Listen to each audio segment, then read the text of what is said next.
ہمیں آواز دے لینا، تجھ سے دور ہی کتنے ہوتے ہیں، ہم آ جائیں گے اور کھلی چھوٹ ہے تجھے، جو من چاہے کر ہمارے خلاف کچھ نہ کر پائے گا، ہم تجھ سے کہہ دے رہے ہیں، ٹھیک ہے جا دیکھ سنسار کو کیسا ہے، بڑا اچھا لگے گا تجھے، ہم پھر ملیں گے تجھے جب ضرورت ہوگی، بھوریا چند نے کہا اور رخ تبدیل کر کے وہاں سے آگے بڑھ گیا۔ جیسے ہی اس نے رخ تبدیل کیا، مجھے یوں محسوس ہوا جیسے میرے بدن پھر سے متحرک ہو گیا ہو۔ وہ پہلا کام میں نے یہی کیا کہ اپنی گردن کے حصے کو ملنے لگا جس میں شدید سوزش ہو رہی تھی۔ نہ جانے اس کتے نے کیا کر دیا تھا، گردن کے اس حصے کو چھونے ہی سے ٹیسیں اٹھنے لگی تھی۔ کچھ ذہن میں آتا جا رہا تھا، بیچارہ رامانندی ختم ہو گیا میری وجہ سے، اور پتہ نہیں نیاز اللہ صاحب کا کیا ہوا، خدا نخواستہ کہیں وہ بھی اس کالے جادو کے ماہر کے عطاب کا شکار ہو تو نہیں گئے، بڑا غم ہوگا مجھے اگر ایسا ہوا ہوگا۔ اپنی مصیبت میں تو گرفتار تھا ہی، نیاز اللہ صاحب کا خدشہ اور دل میں بیدار ہو گیا۔ میں نے ادھر نگاہیں دوڑائیں، یہاں رکنا تو اب بے مقصد ہی تھا، جوہر میں جا کر اس شیشی کو تو تلاش نہیں کر سکتا تھا، یہ ساری باتیں میری سمجھ سے باہر تھی، بس وقت نے نہ جانے کیا کیا بے تکی چیزیں بجھائی تھیں جنہیں میں نے کبھی خواب میں بھی نہیں سوچا تھا۔ میں کھنڈرات سے واپس چل پڑا، دل میں نیاز اللہ صاحب کا خیال بھی تھا اور اپنی تکلیف بھی بے چین کیے دے رہی تھی۔ چلتا رہا، بس بے دھیانی کا سا عالم تھا۔ حالانکہ کافی فاصلہ طے کر کے تانگے میں بیٹھ کر نیاز اللہ صاحب یہاں آئے تھے، لیکن میں چلا جا رہا تھا، نیاز اللہ صاحب کی خیریت مل جائے بس، اس کے بعد ان کی طرف سے رخ نہیں کروں گا۔ میری نحوستیں کسی بھی اس شخص کو نہیں چھو سکیں گی جس کے دل میرے لیے محبت کا تھوڑا سا بھی جذبہ ابھرے گا، اور جو میری کہانی سے واقف ہو جائے گا۔ خدا کرے نیاز اللہ صاحب خیریت سے رہیں، خدا کرے اس کمبخت سادھو کے دل میں ان کا خیال نہ آئے، بس یہی دعا میرے دل میں تھی۔ نہ جانے یہ سفر کب تک جاری رہا، وقت کا بھی کوئی اندازہ نہیں ہو پا رہا تھا، نیم دیوانگی کی سی کیفیت جاری تھی، بار بار گردن پر ہاتھ پہنچ جاتا، اندازہ بھی نہیں ہو پا رہا تھا کہ گردن پر کیسا زخم ہے، ٹٹولنے سے کوئی احساس نہیں ہوتا تھا۔ نہ جانے کتنا سفر طے ہو گیا، پھر مجھے روشنیاں نظر آئیں، مدھم روشنیاں آبادی کا نشان دے رہی تھیں۔ میں شاید شہر کی حد میں داخل ہو گیا تھا، شہر میں داخل ہوا، لیکن یہ سب کچھ تو اجنبی لگ رہا تھا۔ یہ وہ جگہ تھی، یہ وہ جگہ تو نہیں تھی، میرا مطلب ہے وہ آبادی تو نہیں تھی جہاں نیاز اللہ صاحب رہتے تھے۔ میں راستہ بھٹک کر کسی اور سمت نکل آیا تھا۔ اتنے دن میں تھوڑا بہت اندازہ ان علاقوں کے بارے میں لگا چکا تھا، یقینی طور پہ یہ نیاز اللہ صاحب کی بستی نہیں تھی۔ دل چاہا کہ پھوٹ کے رو پڑوں۔ صبح ہونے میں شاید تھوڑی ہی دیر رہ گئی تھی، ایک درخت نظر آیا اور اس کے نیچے جا بیٹھا، اور پھر در حقیقت آنکھوں سے آنسو بہنے لگے، ہچکیاں بن گئیں۔ میں دیر تک دل کی بھڑاس نکالتا رہا، بھوک لگ رہی تھی اور چاروں طرف نظریں دوڑا رہا تھا۔ ویسے بھی رامانندی کے ساتھ قیام کے دوران کھانے پینے کو کچھ نہیں ملا تھا، بس درختوں کے پھل وغیرہ پہ اپنا گزارا کرتا تھا۔ اس وقت بھوک کچھ زیادہ ہی محسوس ہونے لگی تھی، آنسو خشک ہو گئے، گردن کی تکلیف کم ہونے کا نام نہیں لیتی تھی۔ اپنی جگہ سے ہٹا اور کافی دور چلنے کے بعد مجھے ایک جگہ روشنی سی نظر آئی۔ یہ کوئی چھوٹا سا جھونپڑا ہوٹل تھا جہاں شاید نہاری پکائی گئی تھی اور تندور پر روٹیاں لگ رہی تھیں۔ ان تمام چیزوں کو دیکھتے ہی بھوک نے کچھ ایسی شدت اختیار کی کہ میرے قدم اس کی جانب بڑھ گئے۔ چند افراد کاموں میں مصروف تھے، غالباً صبح تمام تیاری کر لی گئی تھی، گاہکوں کے آنے میں ابھی دیر بعد تھی۔ پیسے نام کی کوئی چیز میرے پاس موجود نہیں تھی، لیکن دل مچل رہا تھا، وہ کرنے پر آمادہ ہو گیا جو کبھی نہیں کیا تھا۔ میں ان لوگوں کے پاس پہنچ گیا۔ کھانا کھانا چاہتا ہوں، میں نے کہا۔ تیار ہے بابو، پہلے صبح گھر سے نکل آئے۔ تھڑے پہ بیٹھے ہوئے بھاری بھرکم شخص نے کہا، مسافر ہوں بھائی۔ میں نے جواب دیا، بیٹھو، اندر بیٹھ جاؤ۔ اس نے نرمی سے اشارہ کیا اور میں اندر جا بیٹھا۔ رمضان دیکھو بابو کو اس شخص نے زور سے کہا اور دبلا پتلا آدمی میرے پاس پہنچ گیا۔ بولو بابو، کھانا لے آؤں بھائی؟ میں نے ٹھنڈی سانس لے کر کہا اور آوازیں لگانے لگا۔ میرا دل دھڑک رہا تھا، پیٹ کا دوزخ تو بھر جائے گا مگر اس کے بعد جو بے عزتی ہوگی اس کا احساس تھا۔ ان لوگوں کی نرمی کیا رخ اختیار کر جائے گی۔ کبھی ایسا نہیں کیا تھا۔ دل رو رہا تھا مگر یہ لمحے بھی میری تقدیر میں لکھے تھے۔ پھولی ہوئی گرم خمیری روٹیاں اور سرخ تار والی نہاری کیا لذت دے رہی تھی، بیان نہیں کر سکتا۔ کاش کچھ پاس ہوتا، وہی دے کر ان لوگوں کو مطمئن کر سکتا۔ کھانا کھا لیا، 2 روٹیاں ختم ہوئیں، پتہ نہیں چلا۔ میں نے اسے اور کھانا لانے کے لیے کہا۔ 6 پلیٹیں سالن اور 12 روٹیاں تک کو کام چل گیا۔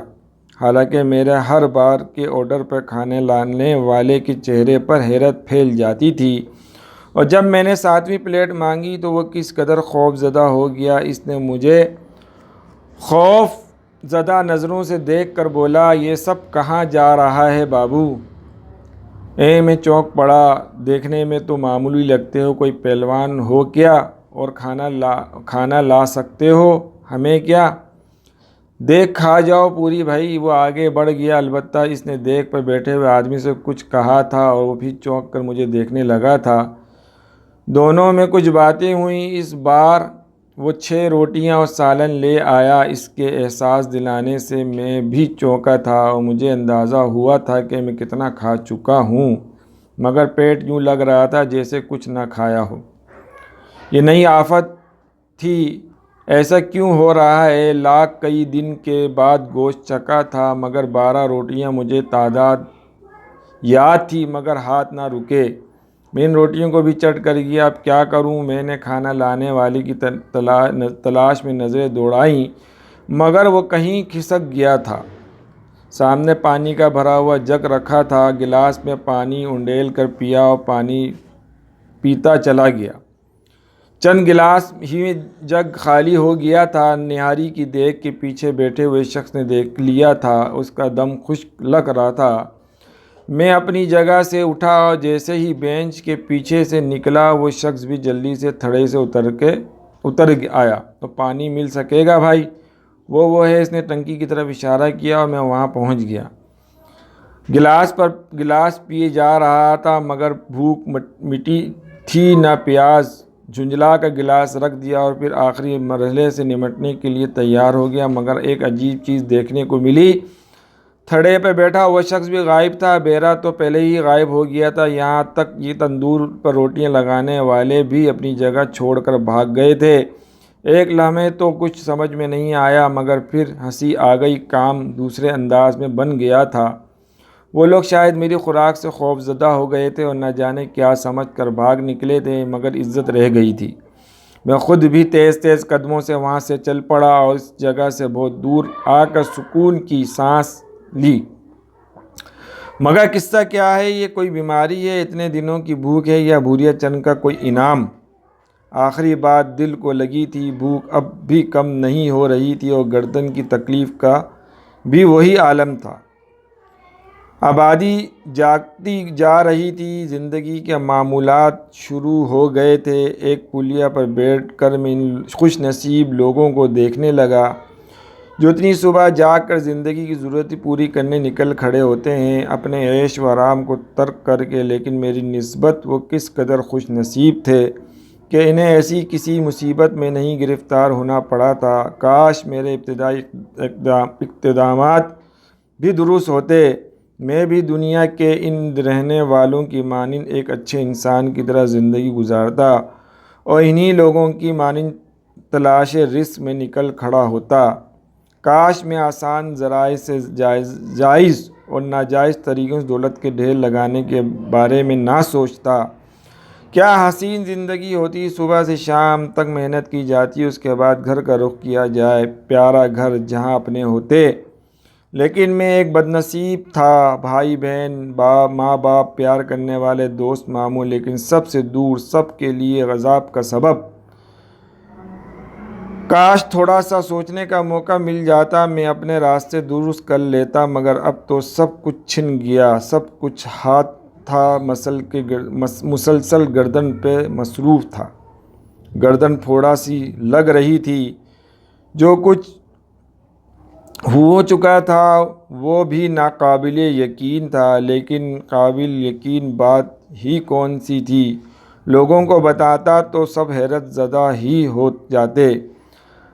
اب تک ایسا ہی ہوا تھا، بڑا عجیب معاملہ تھا۔ میں سمجھ رہا تھا بھوریا چند کا یہ وار سب سے زیادہ سخت ہے۔ اب تک تو دنیا سے ہی چھپتا پھرا تھا، اب دنیا کے لیے اپنے آپ کو نقصان دہ سمجھتا رہا تھا، لیکن بات اب اپنی ہی ذات پر آ گئی تھی۔ یہ بھوک، اس بھوک کا کیا ہوگا؟ ناقابل یقین حد تک کھا پی کر آیا تھا، بھلا اتنی ساری روٹیاں، اتنا سالن جو میری جیسی جسامت کے 8-10 آدمیوں کے لیے کافی ہو، میں اکیلا ہی چٹ کر گیا تھا۔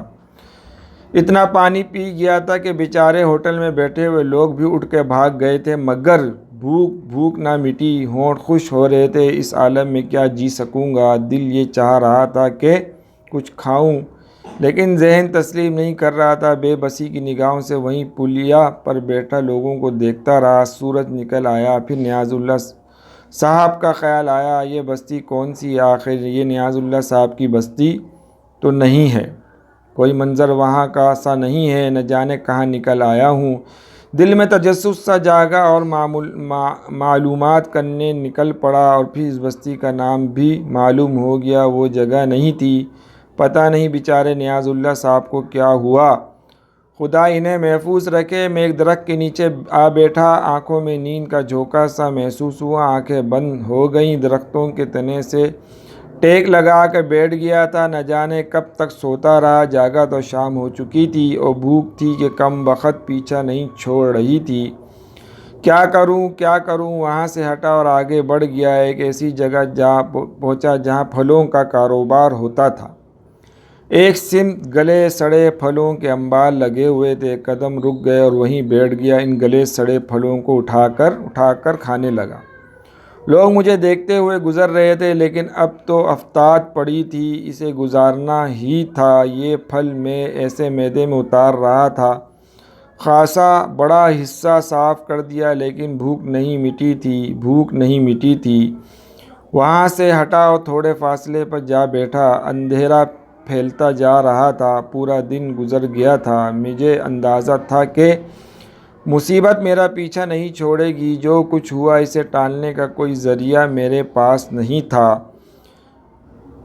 اس طرح بھی گزاروں گا بھوریا چند، لیکن تیری بات نہیں مانوں گا، کسی قیمت پہ نہیں مانوں گا۔ کتے یاد رکھنا، یاد رکھے گا تو بھی کس سے واسطہ پڑا تھا۔ رات گہری ہو گئی تو سونے کی کوشش کرنے لگا، نیند نہیں آ رہی تھی۔ پھر آدھی رات گزر گئی، آنکھیں خود بخود ایک دوسرے سے جڑ گئیں۔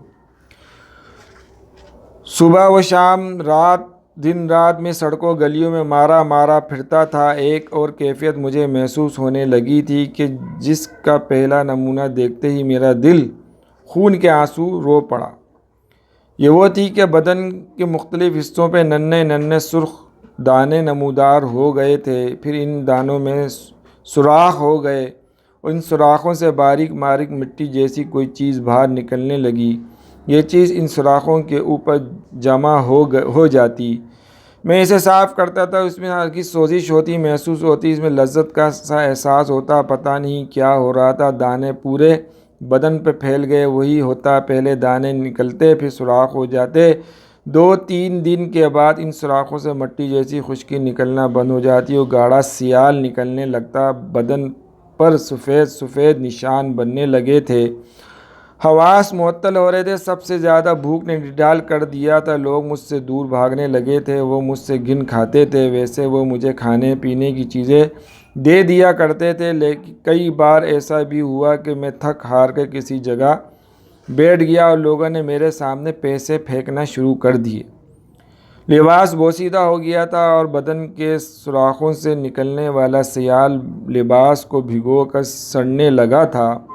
جس سے بدبو اٹھتی تھی۔ پھر ایک دن میں ایسے ہی بیٹھا اپنی تقدیر پہ غور کر رہا تھا کہ ایک سفید گاڑی میرے پاس آ کر رکی۔ بڑی سی وین نما گاڑی تھی، اس سے کئی افراد نیچے اترے۔ ایک شخص ان کی رہنمائی کرتا تھا۔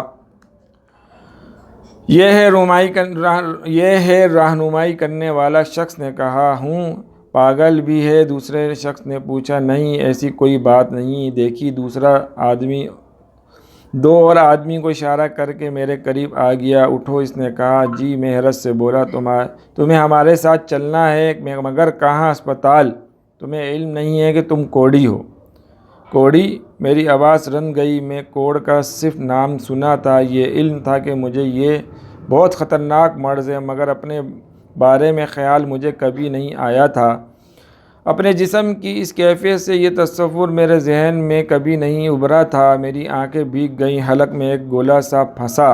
گھبرانے کی بات نہیں، تمہارا علاج ہوگا، تم ٹھیک ہو جاؤ گے، مگر تمہارا اس طرح سڑکوں پر پڑے رہنا اچھا نہیں ہے۔ یہاں کی میونسپلٹی کے رکن ہیں، انہوں نے ہمیں تمہارے بارے میں اطلاع دی اور ہم تمہیں لینے آئے ہیں۔ ہمارے ساتھ چلو۔ میں خاموشی سے اٹھ کے گاڑی میں جا بیٹھا۔ گاڑی چل پڑی۔ دل رو رہا تھا۔ یہ بھی ہونا تھا، ٹھیک ہے، ہو جائے، اس کے بعد کیا ہوگا؟ گاڑی کی سفر بہت طویل تھا۔ اس کا اختتام ایک شاندار عمارت پر ہوا۔ مجھے اتار کر ایک کمرے میں پہنچا دیا گیا۔ میں کرسی پہ بیٹھ گیا۔ بڑی صاف ستھری جگہ تھی۔ کچھ دیر کے بعد ایک نرس آئی۔ اس نے مجھے ایک لباس دیتے ہوئے کہا، میرے ساتھ آؤ۔ میں خاموشی سے اس کے ساتھ چل پڑا۔ ایک دروازے قریب رک کر اس نے کہا، یہ غسل خانہ ہے، اندر ایک ڈبہ رکھا ہے جس میں ڈھکن ہے، اپنا یہ لباس اتار کر اس ڈبے میں ڈال دینا، غسل کر کے یہ لباس پہن لینا۔ بہتر ہے، میں نے آہستہ سے کہا۔ غسل خانے میں داخل ہو گیا۔ نرس کی ہدایت پر عمل کر کے میں نے دوسرے لباس میں باہر آیا تو نرس میرے انتظار کر رہی تھی۔ وہ مجھے ساتھ لے کر ایک بڑے کمرے میں داخل ہو گئی۔ اس نے مجھے یہاں ایک جگہ بٹھا لیا۔ 2 عورتیں اور 3 مرد یہاں پہلے بیٹھے ہوئے تھے۔ یہ بھی میری طرح کوڑی تھے۔ کافی دیر انتظار کرنا پڑا، پھر میری طلبی ہوئی۔ اندر کئی ڈاکٹر بیٹھے ہوئے تھے۔ مجھے ایک کرسی پہ بیٹھنے کے لیے اشارہ کیا اور پھر ان میں سے ایک نے کہا، کیا نام ہے؟ میں نے کہا، مسعود۔ باپ کا نام؟ محفوظ احمد۔ تمہارا اہل خانہ کہاں ہے؟ مجھے نہیں معلوم۔ کیوں؟ میں طویل عرصے سے ان سے بچھڑا ہوا ہوں۔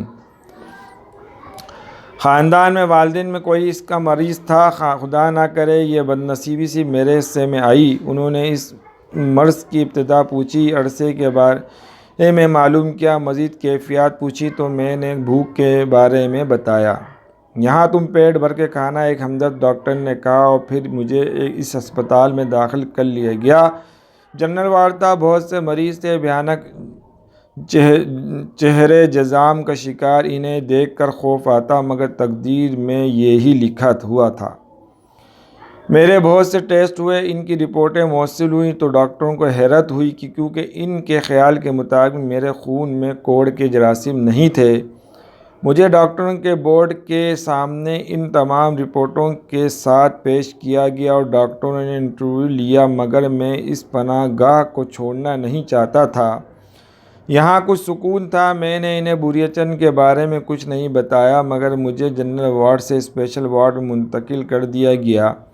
میرا انوکھا مرض ڈاکٹروں کو دلچسپ لگا تھا، میں اس پر تحقیق کرنا چاہتے تھے۔ مجھے بھوک کی تکلیف کے سوا اور کوئی تکلیف نہیں تھی۔ اسپیشل وارڈ میرے ساتھ 3 مریض تھے، جن میں ایک معمر شخص جو کافی تعلیم یافتہ نمازی آدمی تھا، نام سلیم بیگ تھا، اور دوسرا شہزادہ تھا جس کی عمر 30 سال قریب تھی، تیسرا فرید شاہ تھا۔ سلیم 5 وقت کا نمازی، خوش اخلاق آدمی تھا، اس سے میری زیادہ دوستی ہو گئی تھی، لیکن میں نے اس سے بھی اپنے بارے میں کچھ نہیں بتایا۔ ڈاکٹر نے پہلا تجربہ میری بھوک پر کیا اور انہوں نے مجھے کھانے کے انبار کے سامنے بٹھا دیا۔ مجھے کھانے کی کھلی چھٹی تھی۔ میں نے کھانا شروع کیا اور ڈاکٹر نے چکرا گئے۔ بہت دیر کے بعد انہوں نے مجھے کھانے سے روکا۔ مگر میرا وزن نارمل تھا۔ اس کے لیے یہ نہایت حیرت کن بات تھی۔ اب ڈاکٹر نے مجھے سے پوچھا، تم ہمیشہ اتنا کھاتے ہو؟ نہیں ڈاکٹر صاحب، اس مرض کے آغاز کے ساتھ ایسا ہوا ہے۔ مزید کتنا کھا سکتے ہو؟ دوسرے ڈاکٹر نے سوال کیا۔ کوئی انتہا نہیں ڈاکٹر صاحب، اگر تمہیں علاج کے لیے ملک سے باہر جانا پڑے تو جاؤ گے؟ اب مسعود اس ناگہانی بیماری سے کیسے آزاد ہوگا؟ یہ بیماری اس کی جان لے لے گی؟ یہ اس بیماری سے کس طرح اس کو چھٹکارا ملے گا جو کہ بھوریا چند نے اس کو ایک تحفے کے طور پہ عطا کی؟ اب اس کے لیے زندگی کس طرح آسان ہوگی؟ کب اللہ کا انعام اس تک آئے گا؟ اللہ کی مدد اس تک پہنچے گی؟ اور کون سا وظیفہ کب اس کو ملے گا؟ آپ کو ہماری ویڈیو پسند آئی ہے تو ہماری ویڈیو کو سبسکرائب کریں، لائک کریں، شیئر کریں تاکہ ہر آنے والی ویڈیو آپ تک پہنچ سکے۔ جب تک کے لیے اجازت دیجیے۔ السلام علیکم ورحمۃ اللہ وبرکاتہ۔